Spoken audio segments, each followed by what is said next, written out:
apakah Mahfud akan memberikan keterangan kepada pers? Kegiatan hari ini mungkin ada persiapan khusus?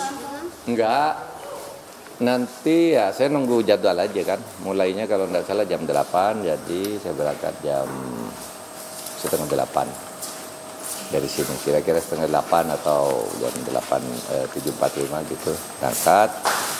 Kemudian nanti Ya soalnya tadi kan jam 11 atau jam 12 saya ke Jakarta untuk melihat ya quick count dan laporan-laporan pelaksanaan pemilu dari berbagai daerah. Insya Allah secara garis besar kita nanti secara umum sudah akan melihat hasil pemilu sekitar jam 3 ya. Saya kira informasi resmi barangkali dari TV-TV mulai jam 3, tapi biasanya sebelum itu sudah beredar lewat berbagai media tentang perkiraan hasil akhir. Dan resminya nanti hasil akhir itu menurut saya yang sudah bisa didengar itu ya sekitar jam 5 saya kira. Kita sudah melihat peta parpol yang dapat kursi berapa, calon presiden, calon wakil presiden, perolehannya seperti apa saya kira hari ini. Mari kita tunggu aja nih. Rakyat Indonesia saya kira sekarang harus memberikan keputusan atau pengadilan ke tata pemerintahan gitu ya, di dalam bentuk pemberian suara dengan penuh kesadaran dan tanggung jawab. Apapun hasilnya, pemilu ini adalah mencari pemimpin, bukan mencari musuh. Jangan sampai begitu selesai coblosan lalu diumumkan, lalu kita saling marah. Saya ingatkan bahwa ini mencari pemimpin dan itu kalender konstitusi. Tidak boleh dimain-mainkan karena menyangkut rakyat, menyangkut negara yang dibangun dengan susah payah selama 78 tahun lebih. Kita membangun Indonesia ini dan sekarang kalender konstitusionalnya sudah berjalan dengan baik. Jangan dinodai, jangan dilukai hati rakyat. Sehingga siapapun nanti yang menang ya itulah keputusan rakyat. Kalau ada yang tidak puas ya ada jalur-jalur hukum dan sebagainya. Tidak boleh ada tindakan kekerasan atas nama siapapun dan atas nama apapun. Gitu ya, cukup ya. Prof, nanti akan bergabung dengan Ibu Megawati di Kebagusan seperti apa, Prof? Untuk saya nanti akan nyoblos bersama Ibu Mahfud dan anak. Saya kan di sini tinggal bertiga ya. Yang anak saya yang tertua ada di Amsterdam, yang nomor 2 ada di Probolinggo, sudah memilih di tempatnya sendiri-sendiri. Terus saya dan istri KTP-nya masih di sini sejak tahun 85. Sampai sekarang saya sudah mungkin lebih dari 10 kali pemilu melalui tempat ini. Sejak tahun 87 berarti saya pemilu itu. Ya, sampai sekarang. Saya bertiga aja tentu bersama dengan ini yang di rumah. Yang jaga-jaga rumah, kemudian yang lain-lain. Apa? Iya, saya nanti sama Bu Mega jam 3 di Kebagusan. Sama ketum parpol lainnya juga, Bang? Sama ya Pak, saya lihat ya ketum parpol lain tuh bikin acara sendiri-sendiri di markasnya. Pak HT bikin di iNews, kemudian bikin di MNC ya, MNC Tower. Kemudian Pak Sabta Odang bikin di Osman Sabta Odang bikin sendiri, B3 bikin sendiri. Nah yang saya itu ada sendiri juga di Jalan Tengku Umar. Tapi saya nanti tiket bersama Bu Mega di Kebagusan. Komunikasi nggak sih dengan Pak Ganjar dalam pencoblosan ini? Mungkin janji-janjian jam berapa keluarnya dan lain sebagainya, komunikasi dengan Pak Ganjar, Prof? Enggak, sejak hari Sabtu saya tidak ada komunikasi dengan Pak Ganjar. Yang pemilu terakhir itu kampanye terakhir di Semarang, saya terus berangkat dari Semarang ke Jeddah.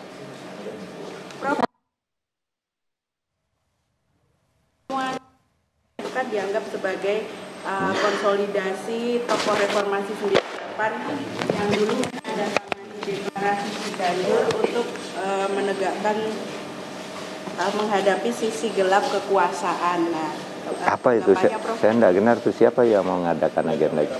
Sekjen PDIP Pak Hasto. Oh iya, ya bagus lah. Ya bagus kalau itu diadakan. Karena siapapun kalau berniat baik ikut memikirkan bagaimana kelangsungan negara ini, bagaimana penyelenggaraan negara ini dengan sebaik-baiknya, itu saya kira orang seperti Sultan, orang seperti Bu Mega, orang seperti Pak Jokowi bahkan, itu punya kapasitas untuk melakukan itu, agar negara itu baik. Tentu harus menasional, tokohnya nanti ia dimulai dari 2 orang dulu, lalu 3 orang.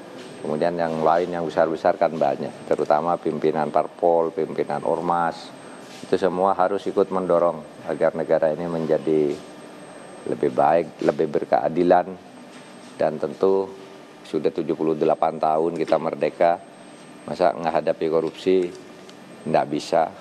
Kalau korupsinya itu ya korupsi, bukan korupsi kita ini sebenarnya korupsinya kan korupsi besar-besaran ya, bukan korupsi orang nyolong diam-diam apa gitu, sudah nampaknya sudah terstruktur korupsinya. Masa kita mengatasi seperti itu tidak bisa. Mulailah menghabiskan, mungkin agak perlu waktu, tapi harus mulai bahwa itu harus diberantas. Karena kalau korupsi di Indonesia bersih, orang seperti kita nih ya hidup cukup nyaman lah di Indonesia. Indonesia ini kaya raya, sumber daya manusianya bagus, sumber daya alamnya luar biasa. Kalau dikelola secara baik, makmur kita ini.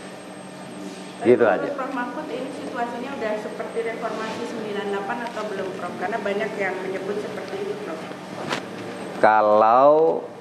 Kalau situasi di tengah masyarakat,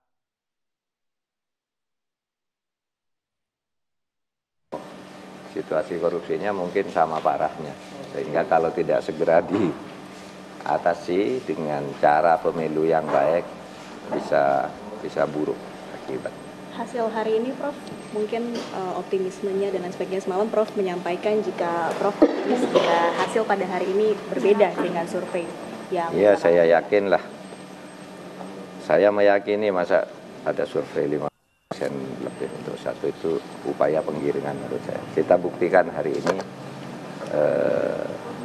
bahwa itu tidak terjadi. Optimistis 2 putaran ya, Prof ya?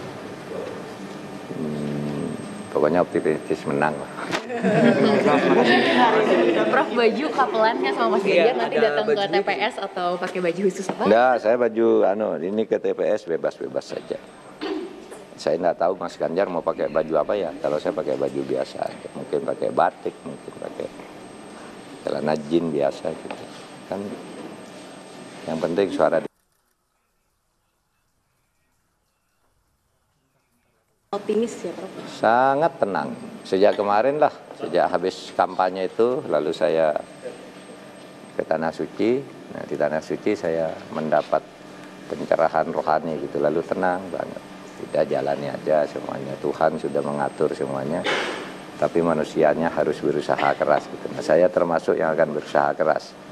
Saudara-saudara juga terima kasih usaha kerasnya sampai datang ke sini.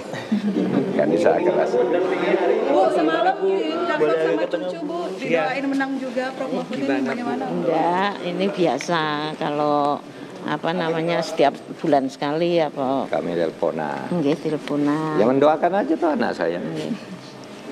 Mudah-mudahan menang gitu. Anak kecil sudah mendoakan menang.